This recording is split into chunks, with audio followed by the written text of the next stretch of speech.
So let's get into our first topic. Should young Europeans be allowed to live and work in the UK? Get your calls in now, 0207 862 2222. Keir Starmer confirmed at yesterday's summit that the UK and the EU are working on an agreement that would make it easier for young people to move between them. Obviously, this gives an opportunity for young people in the UK to work, travel, volunteer, au pair, you name it, in Europe, and the same the other way. So the so-called Youth Experience Scheme will be modelled on current agreements for 18 to 35-year-olds that we already have with countries like Australia and New Zealand. And there will also be a limit on numbers and the duration that people can stay on a visa. Here's the EU President Ursula Von der Lyen explaining why she thinks it's a good idea. I am thinking back of my times as a student here in London. And from that experience, I know the first place abroad you go when you're a young person, it's an impression for life. You fall in love with the city and the country. And for the rest of your life, you're the best ambassador for this country. This will allow the next generation to once again live and study in each other's countries. And this will build friendships that will last a lifetime. However, the idea has its critics, including Tory leader Kemi Badenoch, who warned that fears of free movement among Brexiteers will only increase. We have very little detail because the scheme has not actually been agreed yet. So we don't know whether there's going to be a cap or how long people will be allowed to stay. But we do have these youth schemes with other countries, as we mentioned, Japan, Australia, New Zealand. Mike, why shouldn't we have them with the EU? Because Starmer has sold us down the river on so many issues, and this is one of the biggest ones. Fisheries is the first, this is the second. What he's allowed the Europeans to do is to export youth unemployment to the United Kingdom, OK? Youth unemployment in Portugal, in France, in Spain is much, much higher than it is in this country. But last week, when he said island of strangers, trying to pretend, because he doesn't believe in it, pretend that we've got to stop immigration into this country, we've got to stop migration because there's too many people already. Now he's opening the floodgates to, and you said it, no cap on it. How many? No. I said we don't know yet. There is no cap on it. We don't know yet. Well, if we don't know, it means because there is not a cap. It has not been agreed. Government ministers this morning have said that is yet to be agreed, so we don't know. Well, I'm sorry, you're splitting hairs. What I'm saying is at the moment, we don't have a cap on it. I believe it will be excessive. 10,000, hundreds of thousands, millions of people. And by the way, calling this student and youth, I'm sorry, when you get to the age of 30, you're neither as a student nor a youth, but you're allowed to come from a country in Europe with very, very high youth, whatever age that is, unemployment, to this country where we haven't got as much youth unemployment. They're exporting it here. And by the way, another unknown is, can they bring their families with them? That's something that's already being debated, right? And I bet you that will happen as well. It's a disgrace. Just to be clear. Yesterday, when Keir Starmer was asked about it in the press conference, he said it will be capped and there will be a time limit. This morning, government minister on the radio said that people will not be allowed to bring dependents. Again, details, and we believe that, do we? Details are to be confirmed, but we will see. Nelufar, what are your thoughts? OK. Just bring the temperature down a little bit on this conversation. We want a bit of temperature. Go on, what are your thoughts? Well, if we're going to say things like, I don't believe it, I don't know, there's no cap, there may be a cap, then we're just talking fanciful language. Let's look on paper with facts as our guide. He's told a lot of lies so far. Hang on, let him finish that point. Yep. Go on. Let's Do you think look it's at a good idea? First of all, this is not freedom of movement. This is a mobility scheme, which means that it is tied intrinsically and completely to a time limit and to the status of the person coming to this country. This isn't, you can come here willy-nilly whenever you want, bring anyone you want. This has come here for a purpose. Second point, you mentioned this idea of a 30-year-old can't be a student. PhDs, doctorates are an important export of the UK. Yeah. We have some of the best schemes for people to come and broaden the world's horizons when it comes to that. We do. And very finally, the YES scheme, the Youth Experience Scheme, as it's being called, is vital. Why should a South Korean student have more ability to come and study here in the UK than a Portuguese student. I just want to make a distinction. This isn't going to be replacing visa student schemes. No. This is youth mobility. So people can come here to just work. They don't necessarily have to study. Yeah. So you're for it. You think that we should we have a cap, and should there be a limit? There should only be a sensible cap determined by the people who are providing the education or the volunteering scheme or something like that. Okay. I don't think arbitrary numbers set by the government are going to be useful in this situation. All right, let's hear what people are saying at home. There's quite a few people getting in touch. Poppy's in London. Poppy, welcome to the show. Do you agree? Do you think we should let young people from the EU come, live and work here? Well, I went over there and did the same thing. I went to France and I went to Austria. And I worked in both, and it was the most valuable thing I did. I was 18, 19 when I went. I mean, I'm in my 60s now, but I was 18 or 19 when I went out there to Austria, and then went on from there to Paris. And it was so valuable. I learned so much about myself. I learned how to live on my own, sort of, without my parents. At least I didn't have my parents as backup all the time. I had to learn to be me. And it was just so valuable. And as a result of going and working over there, I ended up deciding, yes, I would go to university.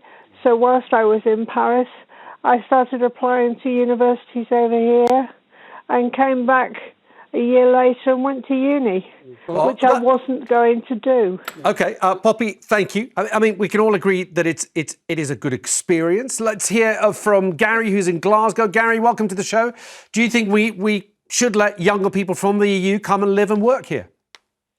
Definitely not. I do believe that it will be open to abuse, the same as the whole asylum seeker thing coming here. Okay. It's meant to be between the ages of 18 to 35, so is that not open discrimination to people younger than 18 and over 35? And thirdly, that once they're here and they've developed a life in this country, it will be the same as the ones that came here.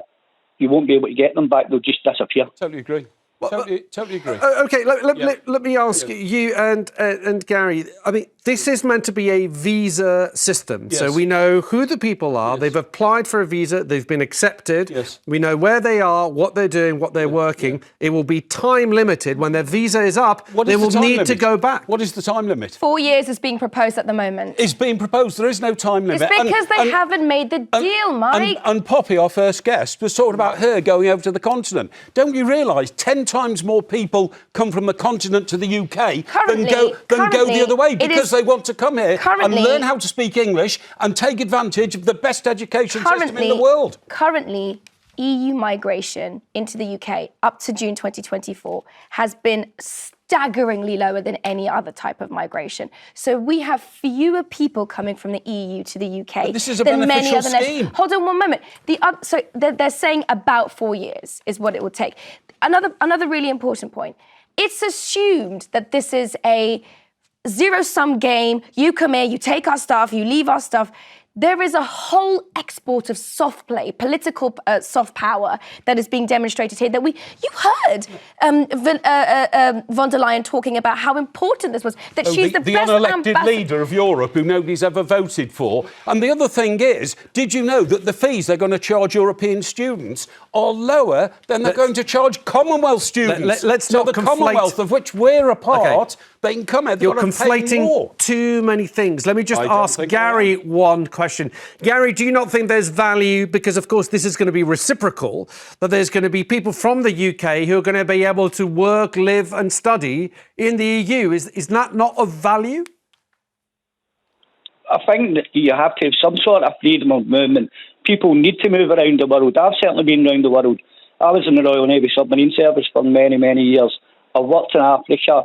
I've worked in a lot of different places on oil rigs. You need to get the transfer of people around the world for their knowledge, but it's been open to abuse. It's already been shown by, as that lady said there, the numbers are met with down. Well, so maybe need to come to where I live in Glasgow, where we are overrun. There's got to be a stop. They've just made another access way into the country, another legal route, which is wrong. OK. All right. Gary, thank you. I'm only keeping it short because there's so many people who want to have their say. Jeffrey's in Aberdeenshire. Jeffrey, welcome to the show. What are your thoughts? Oh, well, thanks for having me on. I think that the young people should be allowed to travel backwards and forwards, because they've got to learn the experience.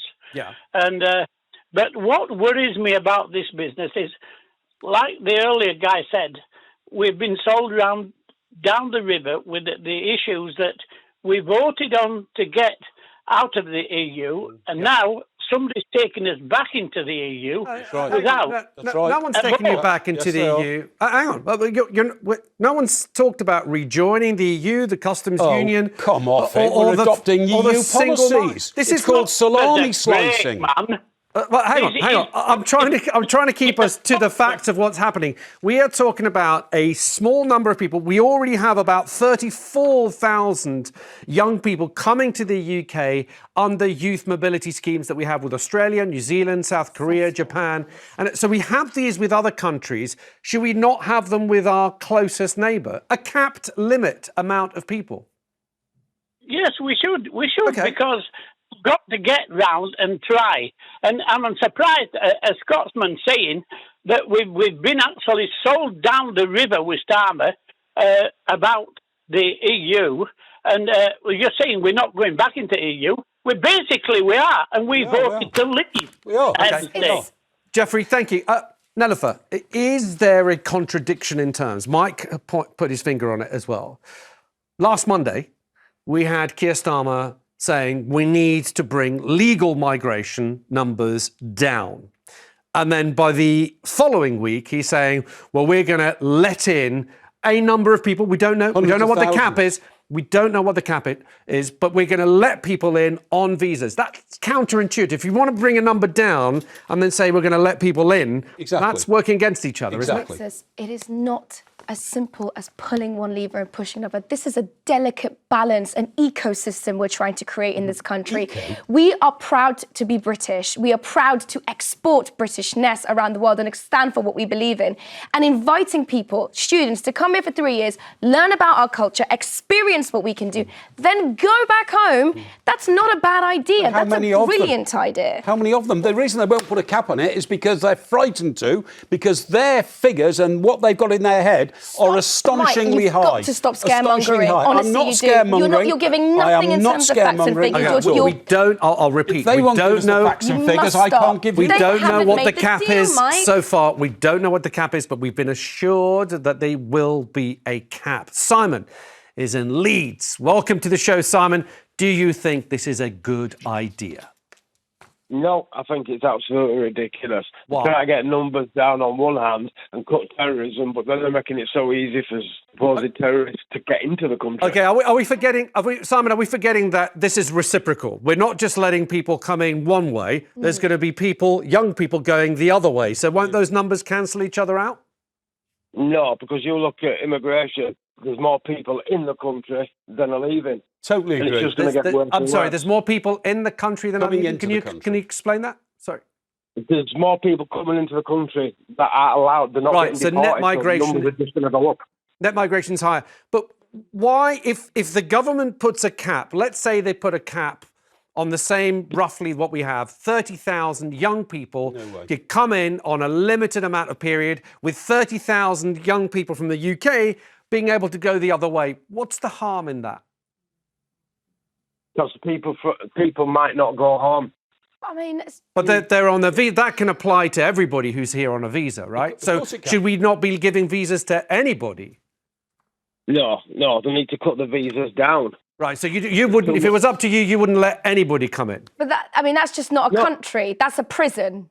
You haven't described a country there, Simon. That's just a big jail. If no one can leave and no one can come in. It's not our country anymore. It's not border controls. If you don't let anyone leave and you don't let anyone in, that is just a massive prison. All right, Simon, thank you. Let's take John, who's in Nottinghamshire. John, welcome to the show. What are your views? Oh, hello, everybody. I think it's a good idea in principle to allow people to be experiencing other cultures, whatever. But I do think there's an opportunity here for the smuggling gangs and all to get in on it.